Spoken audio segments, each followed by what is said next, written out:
আসসালামু আলাইকুম প্রিয় জব প্রত্যাশী শিক্ষার্থী বন্ধুগণ, আজকে আমরা নাম্বারের সিঙ্গুলার ফর্ম থেকে প্লুরাল ফর্মে রূপান্তরের গুরুত্বপূর্ণ একটি নিয়ম শিখব, যেখান থেকে বিসিএস, প্রাইমারি, নিবন্ধন, ব্যাংক, পরিবার পরিকল্পনা, অডিটর, সমাজসেবা সহ বিভিন্ন নিয়োগ পরীক্ষায় অসংখ্যবার প্রশ্ন এসেছে।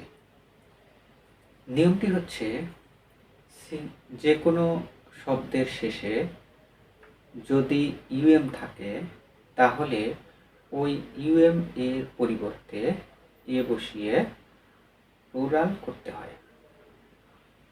অর্থাৎ ইউএম যুক্ত শব্দের শেষে ইউএম এর পরিবর্তে এ বসিয়ে প্লুরাল করতে হয়। এরকম অনেক শব্দ আছে, তার মধ্যে যেগুলা বারবার বিভিন্ন পরীক্ষাতে এসেছে এরকম শব্দ আমরা দেখে আসি। শব্দগুলা হচ্ছে এজেন্ডা, ইউএম থাকলে ইউএম এর পরিবর্তে এ। ডেটাম, ইউএম আছে, পরিবর্তে এ। এরাটাম, ইউএম এর পরিবর্তে এ। মেডিয়াম, ইউএম এর পরিবর্তে প্লুরালে এ।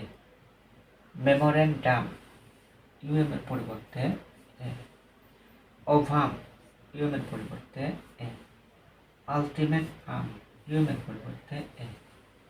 এরকম আরও শব্দ আছে, যেমন ফোরাম, ফোরা, তারপরে জিমনেশিয়াম, জিমনেশিয়া। এরকম অসংখ্য শব্দ আছে। আশা করি বুঝতে পেরেছেন। তো ভিডিওটি কেমন লাগলো তা অবশ্যই কমেন্টসের মাধ্যমে জানিয়ে দেবেন।